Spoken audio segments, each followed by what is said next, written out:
Vamos dar continuidade ao nosso estudo Desenvolvimento Humano 2, Formação da Personalidade e da Individualidade, abrangendo os aspectos físico, mental, emocional, comportamental, social e espiritual do desenvolvimento humano.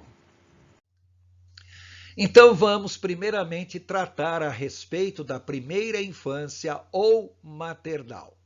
Como nós já dissemos, a duração da primeira infância vai desde o nascimento até por volta de 2 anos e meio, ou seja, 30 meses de vida, quando a criança adquire o domínio do pensamento e linguagem. Lembrando mais uma vez que 2 anos e meio é um referencial. Nas meninas, isso pode ocorrer um pouquinho mais cedo, entre 2 e 2 anos e meio. Nos meninos, um pouquinho mais tarde, entre 2 e meio e 3 anos. Mas entenda que essa duração de 2 a 3 anos, essa variação é perfeitamente normal. Então, 2 anos e meio é o que nós estamos apresentando como referencial. Por outro lado, é bom lembrar que a primeira infância ou maternal, que vai desde o nascimento até por volta de 2 anos e meio ou 30 meses, também pode ser dividida em fases distintas, 7 fases, onde nós temos o lactente 1 ou recém-nascido 1, desde o momento do nascimento até por volta do 11º dia de vida. Mais ou menos a fase em que vai cair o seu cordão umbilical. É uma fase em que a criança basicamente só vive para dormir.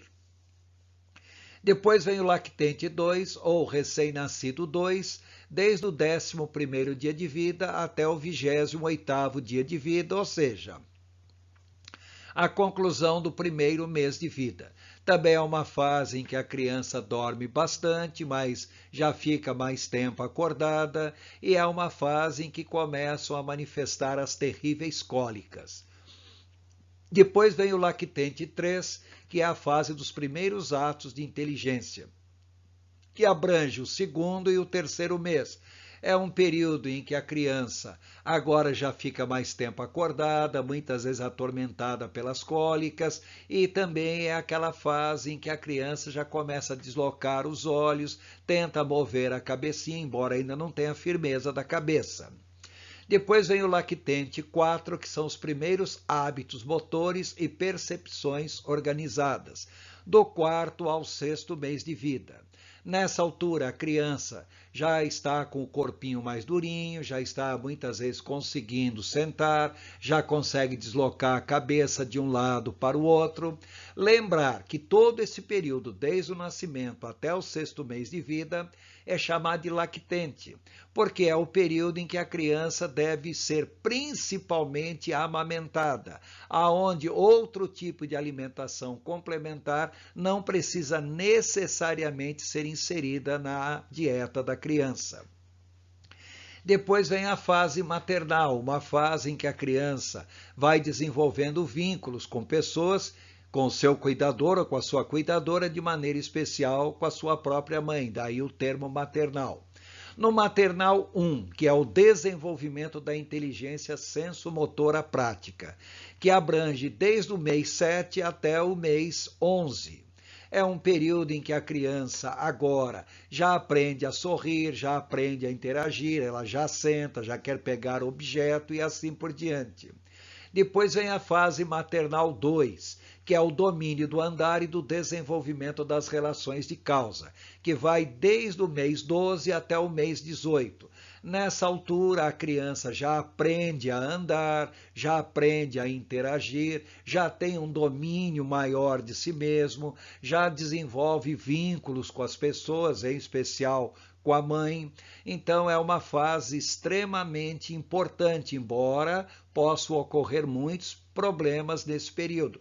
Lembrar que quando nós falamos a criança aprende a andar por volta de 12 meses, entenda que algumas crianças isso pode acontecer um pouco mais cedo, lá pelo mês 11, mês 10, em outras crianças um pouquinho mais tarde, mas esse período, aprender a andar entre o 12º e o 18º mês, é algo perfeitamente normal.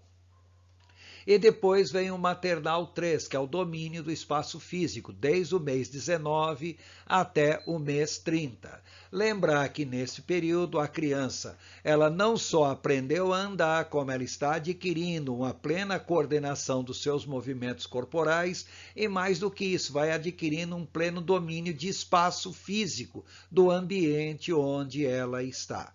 Entenda que tudo isso que nós estamos falando, esses períodos também são períodos de referência. Isso pode variar muito de criança para criança. Então, as principais características da primeira infância. Como o assunto é muito vasto e não dá para nós abordarmos todo o assunto com detalhe, então nós vamos destacar apenas alguns pontos que nós estaremos falando.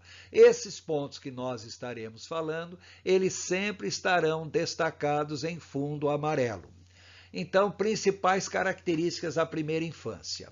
O bebê, ele já traz consigo os reflexos incondicionados, aqueles reflexos típicos da espécie animal humana, aonde a criança consegue se relacionar. Então a criança chora se alguma coisa está incomodando, ela tem a respiração abdominal, pode observar um nenê deitado, quando ele está respirando, ele desloca muito mais a sua barriguinha do que o tórax. Também é a fase em que a criança desenvolve o hábito de sugar, ela já nasceu sabendo, o ato de defecar, o fazer cocô, o urinar, que é o fazer xixi, vai desenvolvendo a habilidade de pegar coisas, de olhar para cima, olhar para o local da onde vem o som, aprende a sorrir e assim por diante. Mas o mais importante da primeira infância é que a criança começa a desenvolver vínculos pessoais. Toda criança, ao nascer, já trouxe consigo um instinto de pertencimento. Agora, aquela pessoa que cuida dela, que atende nas suas necessidades, que dá alimento para ela, que agasalha quando ela está com frio, que troca a sua fraldinha quando a fraldinha está suja, a criança vai desenvolvendo vínculos pessoais com o seu cuidador. Normalmente o cuidador é a mãe, mas não necessariamente a mãe. E no final dessa fase, ou seja, lá por volta do mês 30 ou próximo disso, a criança já aprendeu a falar, mas tem um vocabulário bastante limitado, de no máximo umas 20 palavras. E também já aprendeu a pensar, mas nós temos que destacar que na primeira infância, o falar e pensar são atividades independentes. A criança ainda não tem coordenação em expressar seus pensamentos através da fala. Isso ela vai aprender quando ela estiver entrando na segunda infância. Então, a fase chamada de lactente 1 ou recém-nascido 1. A criança acaba de nascer, então nós estamos chamando de lactente 1 ou recém-nascido 1. Essa fase vai desde o nascimento até por volta do 11º dia de vida pós-parto, mais ou menos o período em que cai o seu cordão umbilical. Pode variar do 10º ao 14º dia, isso é normal. Lembrando que em bebês prematuros isso pode durar até mesmo mais do que 30 dias. Entenda que isso ainda é normal. Dentre as várias características do lactente 1, que é aquele período inicial que o neném acabou de nascer, nós temos que lembrar que o sono é necessário por causa da intensa formação neuronal, ou seja, todo o lobo frontal, essa área que vai desde cima da cabeça até a altura dos olhos, é chamado lobo frontal.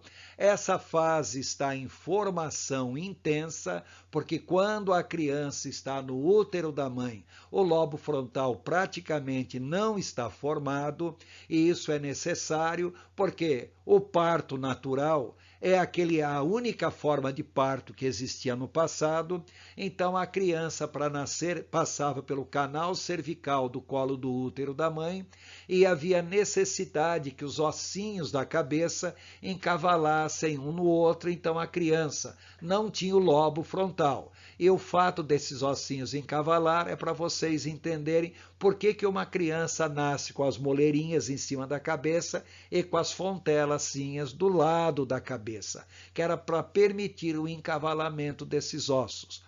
Mas tão logo a criança nasce, de imediato já começa uma intensa formação do lobo frontal e muitas conexões neurais. Algumas dessas conexões vão se perpetuar pelo resto da vida da criança. Então, nesses primeiros dias de vida, ocorrem entre 700 a 1000 novas conexões neurais por segundo, ou seja, o cérebro está numa atividade intensa e a criança precisa dormir bastante para guardar toda a sua energia para essas conexões neurais. Depois vem a fase do lactente 2, ou recém-nascido 2.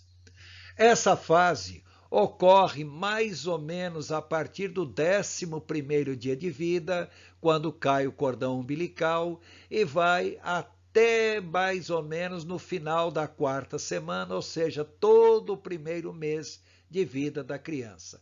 Lembrar, mais uma vez, que em crianças prematuras isso pode durar um pouquinho mais.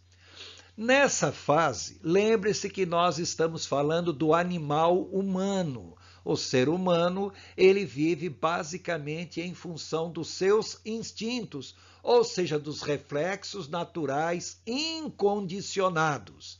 E temos que lembrar também que nessa fase, o choro é a única forma de comunicação da criança e ela aprende a se utilizar disso para manifestar as suas necessidades. É possível identificar 5 tipos de choro da criança. O choro de quando está com fome, o choro de quando está incomodada, o choro de quando está com dor, o choro de quando está fazendo manha. Então, nós temos que lembrar que existem diferentes formas da criança manifestar o choro. E a mãe, com o tempo, vai aprendendo que, em função do choro da criança, ela vai tendo um feeling para perceber o que a criança deve estar sentindo em função do choro que apresenta. Depois vem a fase do lactente 3, ou os primeiros atos de inteligência. É o período correspondente ao 2º e 3º mês de vida. As principais características desse período. Os primeiros atos de inteligência e de comportamentos intencionais, ou seja, a criança já reconhece pessoas e sorri intencionalmente. Isso ocorre mais ou menos na 5ª, 6ª semana de vida. Então, quando alguém fala com ela, ela já sorri intencionalmente, porque antes ela sorria, mas aquele sorriso anterior era meramente uma contração muscular, não era algo intencional. Agora não, ela realmente estará sorrindo intencionalmente como uma forma de interação com aquela pessoa que fala com ela, em especial com a pessoa que cuida dela. Temos que ver também que a criança já começa a ter movimentos de olhos intencionais, ou seja, seus olhinhos vão em direção a luzes e em direção a som. Também é um modo de perceber se a criança está tendo um desenvolvimento neurológico adequado. E no finalzinho do 3º mês, a criança já começa a identificar outras pessoas da família além da mãe. Já começa a identificar quem é o pai, quem são os irmãos, quem são os parentes e pessoas, de modo geral, de contatos mais frequentes.